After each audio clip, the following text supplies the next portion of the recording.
Punch master class in England, power, passion और perfection की मिसाल है ये शत की पारी। यार सबसे पहले जहां पर है स्टैंड एंड अप्लॉज करिए।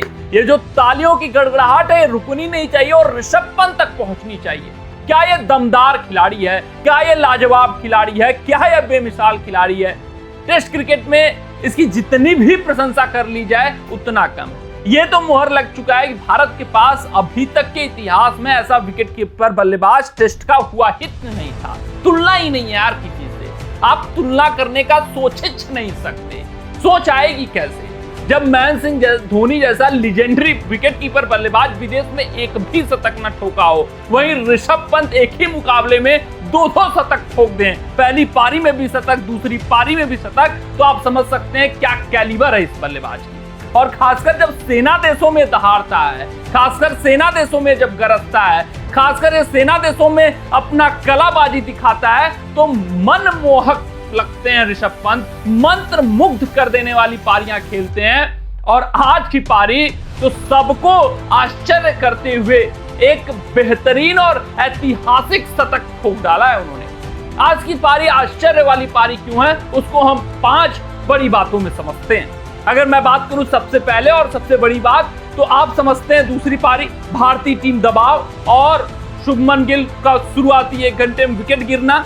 इस कठिन स्थितियां हैं, कठिन परिस्थितियां हैं, ओक्स हावी होते हुए दिखाई दे रहे हैं, कार्स हावी होते हुए दिखाई दे रहे हैं, टंग की गेंद लहरा रही है, तो आपके ध्यान में सिर्फ और सिर्फ एक ही बात आता है कि ऋषभ पंत ही देखने को मिलेगी। पंत आएंगे, एक्सप्लोजिव क्रिकेट खेलेंगे, दबाव गेंदबाजों के ऊपर बनाएंगे और उस प्रोसेस में अगर आउट भी हो जाएंगे तो उनको क्रिटिसाइज नहीं किया जाएगा, यही तो चर्चा है। लेकिन ऋषभ पंत या ऋषभ पंती करने का सोचते हैं, यही तो उनके जहन में बातें थी जो अभी हमने चर्चा की, क्योंकि यही तो उनका खेलने का अंदाज है। शुरुआत में जब 1-2 शॉट्स नहीं लगते हैं, सही तरीके से बल्ले पर नहीं आते हैं, तो ऋषभ पंत को एहसास हो जाता है कि नहीं, आज ऋषभ पंती दिखाने का अभी समय नहीं है, अभी अपना दूसरा रूप दिखाने का समय है। और अपने आप को एहसास दिलाते हैं, अपने आप को याद दिलाते हैं कि वो सिर्फ और सिर्फ अटैकिंग ब्रांड ऑफ क्रिकेट नहीं खेलते हैं, उनके अंदर डिफेंसिव ब्रांड ऑफ क्रिकेट भी खेलने की शैली है। वो अपने डिफेंस पर भी भरोसा दिखाना जानते हैं और यही सबसे बड़ी बात रही आज के ऋषभ पंत के इस शत की पारी की हाईलाइट। यही रहा कि जो लंच से पहले वाला था सेशन, वहां पर ऋषभ पंत ने राहुल के साथ जमकर डिफेंस किया। ऋषभ पंत ही जब शुरुआत में नहीं चला तो डिफेंसिव क्रिकेट खेला। अगर मैं बात करूं दूसरे बड़ी बात की, तो लंच के बाद ऋषभ पंत का जो स्टाइल होता है, शुरुआती 5-6 ओवर वहां पर अटैक करते हैं, गेंदबाजों के ऊपर दबाव बनाते हैं और वही फंडा अपनाया, अटैक किया, गेंदबाजों को के ऊपर दबाव बनाया, फील्ड को भाई साहब खुलवाया और फिर अपने हिसाब से वो बल्लेबाजी करना शुरू कर दी।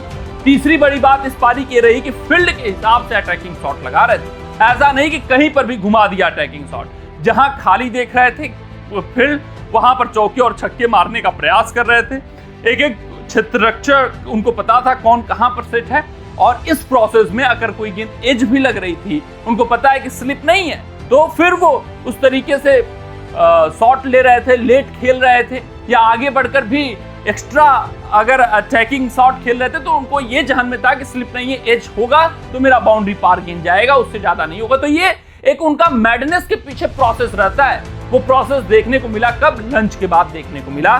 तो ये ऋषभ पंत कुछ भी बेतुका नहीं करते हैं यार, उनकी पारी को आप देखोगे तो सब कुछ प्रोसेस के हिसाब से चलता है। और यही राहुल को भी बोले, राहुल ने बोला कि बॉल देखकर खेल। उन्होंने बोला कि भाई मैं हर एक गेंद को देखकर खेलता हूं, कोई भी ऐसी गेंद नहीं रहती है जिसको मैं बिना देखे शॉट लगाता हूं। हाँ, उसमें आउट होना, एक बल्लेबाज को आउट ही होना है यार। राहुल चाहे जितना डिफेंस कर ले, किसी न किसी गेंद पर आउट हो जाएंगे, क्या बिना देखे आउट हो जाते हैं? वैसा ही ऋषभ पंत का है, हर गेंद को देखकर खेलते हैं। उनका सोच रहता है हर एक शॉट पर, सिर्फ और सिर्फ वो शॉट एग्जीक्यूट नहीं हो पाता, वो सोच एग्जीक्यूट नहीं होता किसी गेंद पर तो विकेट मिल जाता है, अन्यथा अगर एग्जीक्यूट होता है तो प्रोसेस के साथ मैडनेस का काम करते हैं।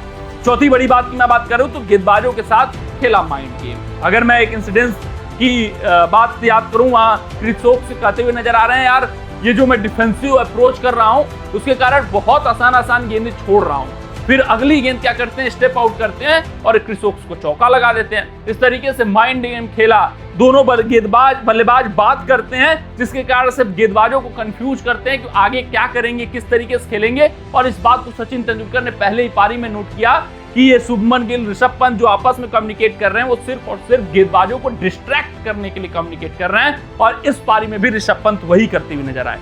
पांचवा, जब 100 के करीब आए तो बेतुका शॉट नहीं खेला यार, संयमित क्रिकेट खेला। वेल डिजर्व सेंचुरी था, ऐतिहासिक सेंचुरी था, तो उन्होंने इस सेंचुरी को स्पेशल बनाने के लिए स्पेशल तरीके से भाई साहब रोक कर सिंगल लेकर शतक पूरा किया, अपने नेचर के विरुद्ध जाकर शतक की पारी खेली। तो ये ऋषभ पंत की शतक की पारी खास रही है इन 5 वजहों से। और पहले विकेट कीपर वो बल्लेबाज बन गए हैं जो कि दोनों पारियों में शतक ठोके हों भारत की तरफ से, और पहले बल्लेबाज बन गए हैं जो कि इंग्लैंड में दोनों पारियों में शतक ठोके हों भारत। तो आप समझ सकते हैं कितना बड़ा कीर्तिमान रख दिया है यार, ये अपने आप में ऐतिहासिक कीर्तिमान है। और सुनील गावस्कर जैसा बल्लेबाज, महान लीजेंडरी, वो बाहर आते हैं कमेंट्री बॉक्स से तालियां बजाने के लिए, सिर्फ और सिर्फ उनको अप्लॉज करने के लिए, क्योंकि पारी सचमुच बेहतरीन है, सचमुच अद्भुत है, सचमुच अविस्मरणीय। ऋषभ पंत की ये पारी आपको कैसी लगी कमेंट सेक्शन में कमेंट करके बताइएगा। मिलते हैं आपसे अगले रिपोर्ट में, तब तक अपना ध्यान से सुरक्षित रहें, स्वस्थ रहें, मस्त रहें। जय हिंद, जय भारत।